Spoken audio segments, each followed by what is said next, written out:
Commonwealth games 2026-এ ইতিহাস গড়লেন ভারতের অস্মিতা দে। গ্লাসগোতে অনুষ্ঠিত এই প্রতিযোগিতায় জুডোয় মহিলাদের 48 কেজি বিভাগের সোনা জিতে প্রথম ভারতীয় হিসাবে নতুন ইতিহাস তৈরি করেছেন তিনি। অস্মিতার এই সাফল্যে এখন আনন্দে ভাসছে তার পরিবার, তার রাজ্য ত্রিপুরা এবং অবশ্যই গোটা দেশ ভারতবর্ষ।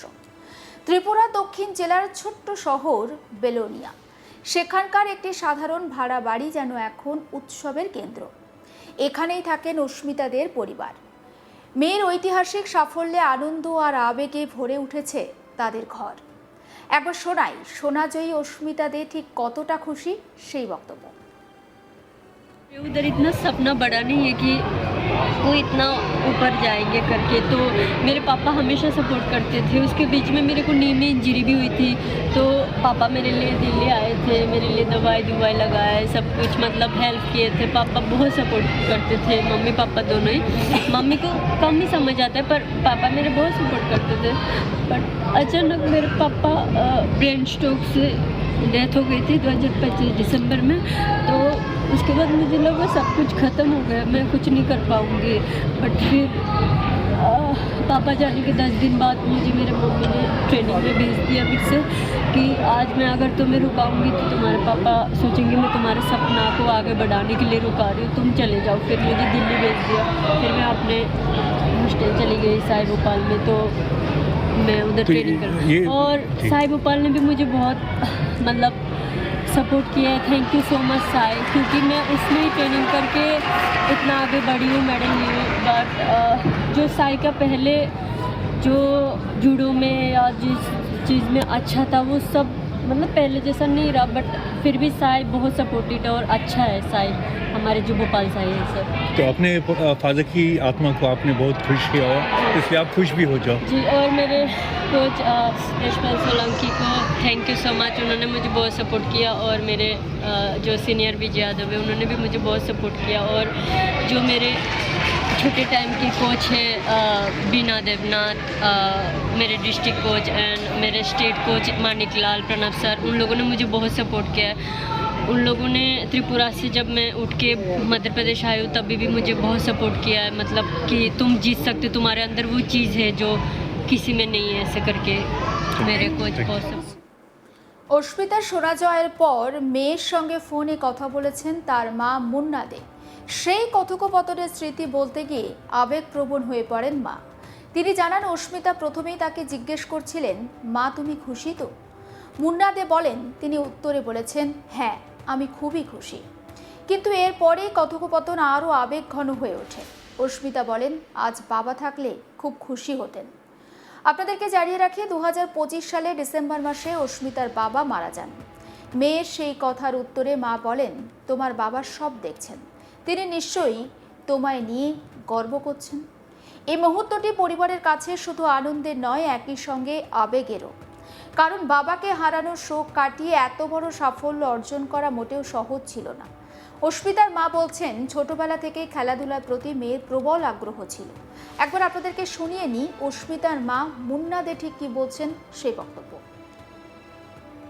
আমার তো অনেক খুশি হয়েছি, মানে সব জায়গাতে আমি অনেক গর্ব খুশি, সব কিছুই আমার মানে আর এটা টিচার করতে আমার সব কিছুই তো ভালো ভালো সবাই খুশি, আমিও খুশি। আমার মেয়ের ইয়ে দিকে আমি অনেক খুশি।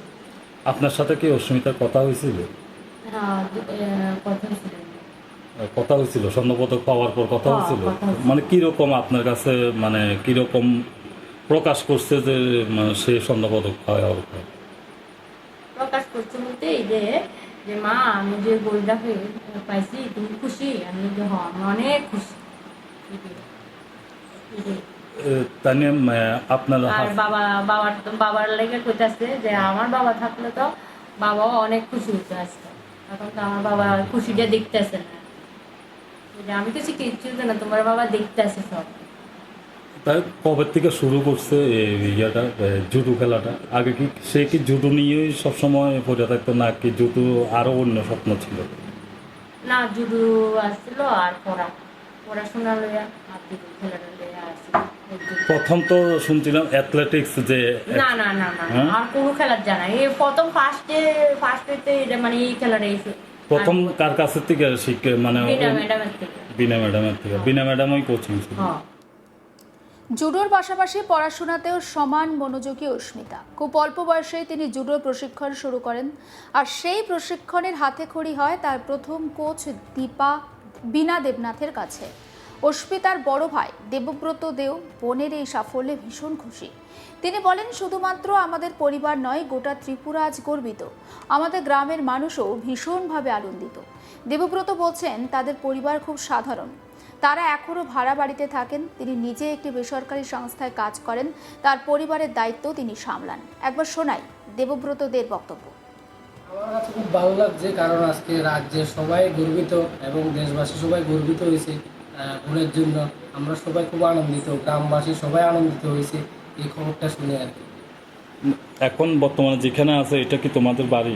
না, এটা আমরা রেন্টে থাকি, আমরা হ্যাঁ। বর্তমানে রেন্টে থাকতেছি আর কি। তুমি কি করো এখন? আমি একটা প্রাইভেট কোম্পানিতে জব করি আর কি। আচ্ছা, তোমাদের মানে বাড়ি কোন জায়গায়? বাড়ি সাউথ শুনেছি। এখানে কি আছে এখন? এখনো বর্তমানে কেউ নেই, এখানে খামার বাড়িটা শুধু আছে। আর 2025 সালে বাবার মৃত্যু হয়েছে। মৃত্যু পরে মানে অস্মিতা কিভাবে কাটাই উঠছে বা সেই দুঃখ কাটায়? মেন্টালি একটু উইক হয়ে গেছিল, তারপরেও ফ্যামিলি থেকে অনেক সাপোর্ট করা আছে, তাদের কোচ, তারপরে যেভাবে পারে মেন্টালি সাপোর্ট দিয়েছে, যার কারণে আজকে সবাইকে গোল্ড মেডেলটা উপহার দিতে পারলো। এখন সে কোথায় আছে? এখন স্কটল্যান্ডে আছে, যেটা ওর খেলার মানে যেখানে জায়গা গ্রেট ব্রিটেন আর কি, লন্ডনে। সে কি বাড়িতে আসে? বাড়িতে ওর যখন টাইম আসে, শিডিউল হয়, মানে শিডিউল দিয়ে তারা ছুটি নেওয়ার বা পায় ছুটি পায়, তখনই আসে বাড়িতে আর কি। বর্তমানে কি সে কোনো কাজের সাথে যুক্ত? বর্তমানে ইউপিতে ওর একটা অনার হিসাবে দেওয়া হয়েছিল, পুলিশের জব, ওইটাই করে, আর সাথে আর খেলাধুলা। কবে থেকে শুরু করছে, মানে কি কি খেলা দিয়েছে প্রথম হাতে খড়ি, মানে কিভাবে? প্রথম তো ইন্সপিরেশনটা ছিল ওর খেলাটা হচ্ছে মানে আমার বাবা ওকে পোস্ট করতো যে যদি তোর খেলার প্রতি এত আগ্রহ, তোকে একদিন প্লেয়ার বানাবো। তো সেখান থেকে ওই জার্নিটা শুরু করেছে। জার্নিটা শুরু করে আজকে এখানে এসলো। তো প্রথম ট্রেনিংটা শুরু করেছে বিলোনিয়া বিদ্যাপীঠ আর্ট স্কুলের থেকে, দেন গিয়ে ত্রিপুরা কোর্স স্কুল সাই, তার যে কোচিং স্টাফ আছে, যে লোকাল ট্রেনার আছে, সবাই তাকে অনেক সাপোর্ট করেছে। ইভেন ফ্যামিলি মেম্বার, পাড়া প্রতিবেশী সবাই অনেক সাপোর্ট করেছে, তার জন্য আজকে গোল্ড মেডেলটা উপহার দিল। প্রথম কে ট্রেনার ছিল? প্রথমে ছিল আমাদের লোকাল কোচ বীণা ম্যাডাম আর কি, বিদ্যাপীঠ স্কুলে জুডো ট্রেনিং হলে ওকে শিখাতো, ট্রেনিং করাতো আর কি। সমস্ত আপডেট পৌঁছে দেবো আপনাদের কাছে। নজর থাকুক আজ তাক বাংলায়, সাবস্ক্রাইব করতে ভুলবেন না।